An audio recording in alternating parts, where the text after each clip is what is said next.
So today we're back on the Magna and we're going to get the cooling system operational. So I have just put a new water pump in it because the water pump that was in it had the fins cut off, so it could be running an electric water pump, and that's why we're fiddling around with it.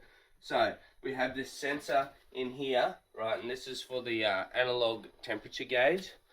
So what we'll do is this screws onto there and that goes in here, and this fitting is one that I've just gone and found yesterday, and that will get welded into a piece of pipe. So this piece of pipe will get put in here. This radiator hose will get an elbow, and then a straight piece of steel pipe, and then another elbow, and we'll cut a hole in here and weld this in for the sensor. And that's the plan for today. So we'll use a little piece of this to join the pipes together, and we'll use this section for the sensor.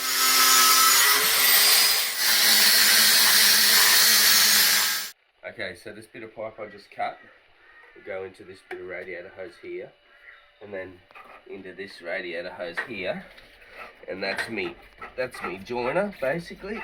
I'll feed that in there.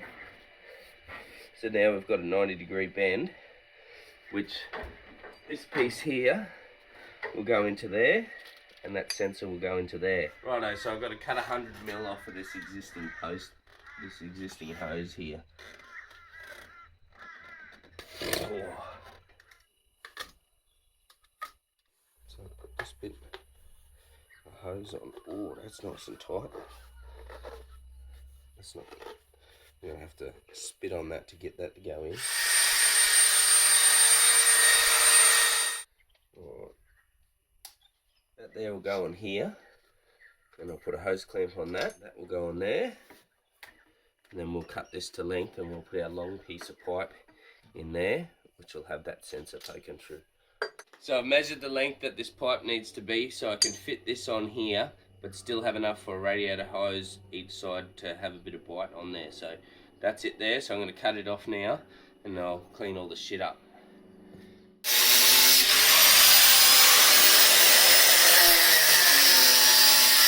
What we need to do is we need to get a hole in this pipe for this to get put in there, so I can weld it on there, which is going to be interesting since I don't have a big hole saw or anything. I might try and cut it with the grinder, you reckon? That's what I'm going to do. I'm going to try and cut a round hole with a grinder in the top of this pipe to fit that onto. I don't want it to go too far in the pipe, otherwise it'll block the water flow. It just needs to go in there a little bit. Alright, that's the plan. So I've drawn a round circle on there. Now I'm going to try and cut it with this grinder. We'll see how it goes.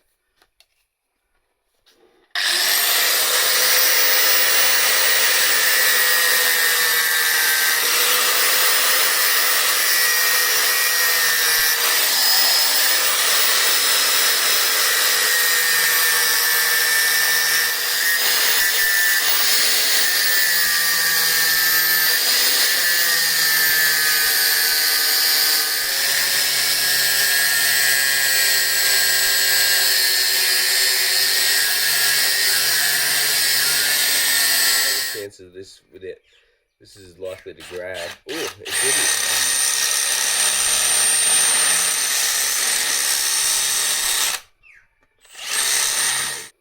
Just need to get the sides down a little bit. We should be right. Righto. Let's cut these sides down and see what happens.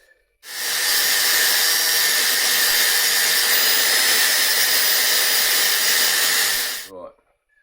That's looking pretty good. All I've got to do now is just get the grinding disc and flatten it out a bit tidier. Righto, see if this will take a bit of weld. Come on.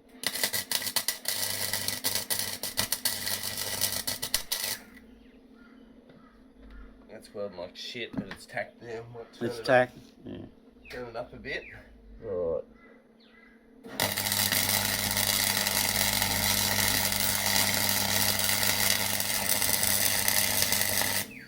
Right, so I've welded that, and it did push through in a few spots, so I'm going to clean it right up and cool it down, and then I'll re-weld it, or just check, make sure it's all good, because this is going to be under coolant temperature pressure, so there'll be maybe up to 50 psi, probably more.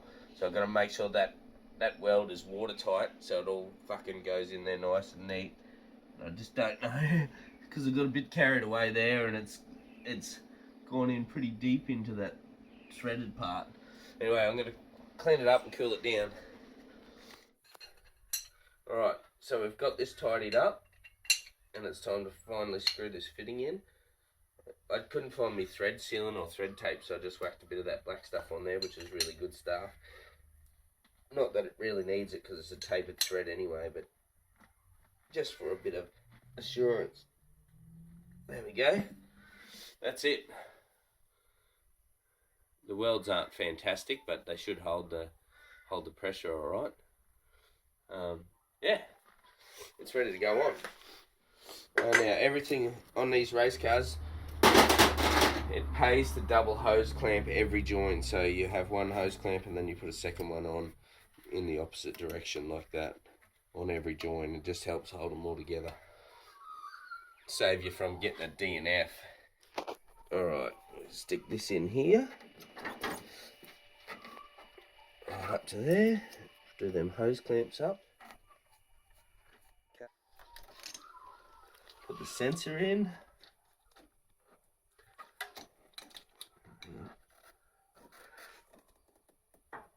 There we go. Righto, this last bit, hopefully it's right to go on now. Put that on there. Okay, and then that bit goes up on there. There's a little bit of a kink in it, which I'm not a big fan of. But I suppose it is what it is. When it's under pressure, it'll pump it out. But anyway, these hoses are only temporary until I can get my new bends for it. That there is now done. Technically, we can put coolant in it now. That's pretty cool. Let's put that wheel on, and we'll drive around to the hose, put the hose down its neck, and see if we can get this thing running for more than 5 seconds. Filling this up, I think there's a leak. Is there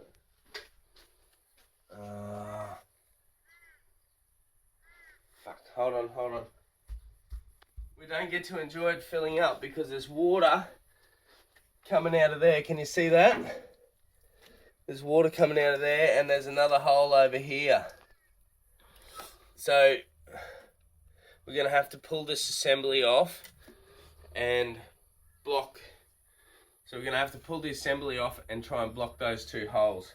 In the back of them holes there for the heater, so maybe I'll need a Welsh plug or something like that. So we're going to have to pull it off and suss it out. Alright, pull that hose off. Oop, let the water out, go all over the carpet. See if we can get this hose off now. That one's on there good. Fuck. I've got to undoing some more. Right, I've got the part off now. So now that it's off, I think I'm gonna put a piece of hose over here with a bolt in the end of the hose, and that'll just block that off. And I'm gonna go up to the local fab store or the local fabricator machine shop and see if he's got a Welsh plug to go in there or a solution. Maybe he can tap a thread in there and we can put a bung in it or something. Also, while it's out, I'll take this coolant temperature sensor out, and I'll put this coolant temperature sensor that suits the VL ECU in there. Right, so I just got the part back from the Welding fabricator, and he's sorry, I put it in. I got a bit excited before I showed you, but yeah, he's welded that hole up for me, and then I've just put a piece of hose and blocked this one off. So we've got a welded up hole, so no coolant should leak out now. So I'm just going to finish bolting this on, put the hoses on there and put water in it, and we'll see if we've got no leaks.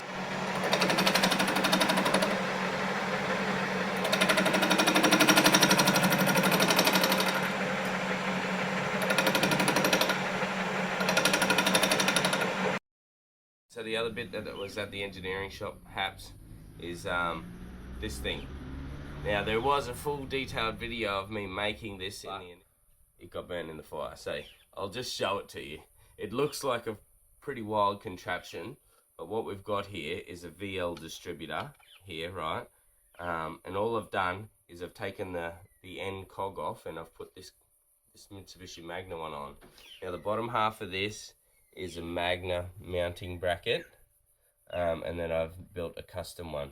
Now our rules say that you are allowed to use the sensors that match the ECU, which is what I've done here. I'm using the VL crank angle sensor, and I've just made a custom mount. I haven't modified the distributor in any way, I've just made a custom mount. So that's what she looks like. So the original bolt holes that bolt the Magna distributor to it, I've hollowed the inside out, so then the VL distributor slides down through there, and then it's got the right depth on it so it can spin off the cam. Then I made this steel plate out of a piece of pipe and 2 bits of plate, and I've screwed it onto the top of there, and I've sealed it up so oil can't get out.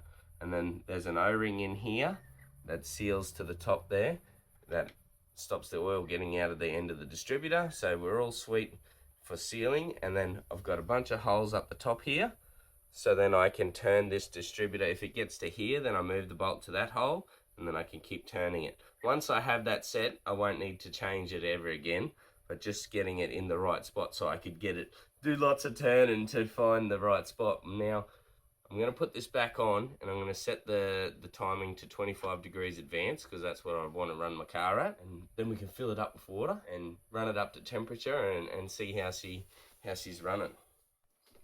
I'm going to sit that there, and I'm going to put the distributor cap back on first, because it's much easier to put it on when it's half out. Distributor's going on. Looks a bit funny because it looks massive in there because it's so long and pokes out a mile. Is this distributor plug. Eventually I'll find it. Where is it gone? Yeah. It's one of them. Oh yeah, here.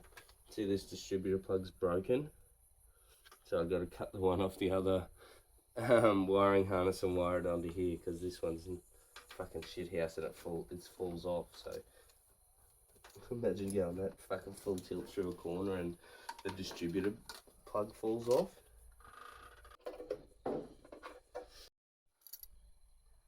VLECU, baby. Right, put some water in this thing. Make sure, hopefully it doesn't fucking leak out. We should be able to run it up to temp.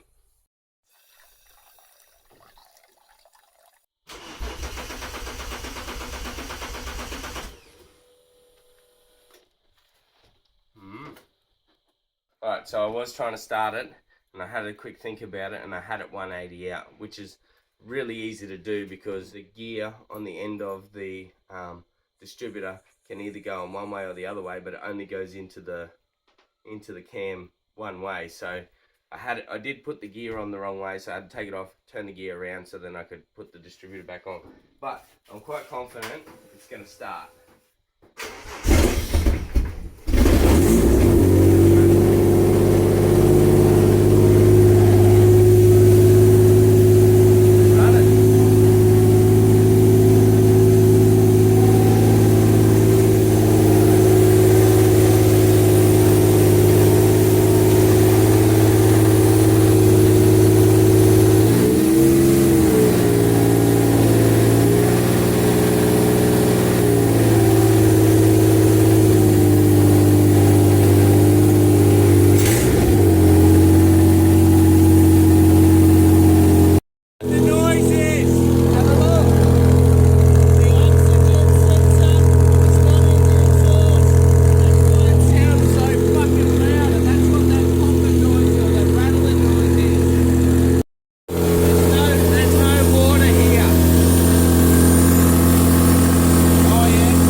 Pushing water out of there.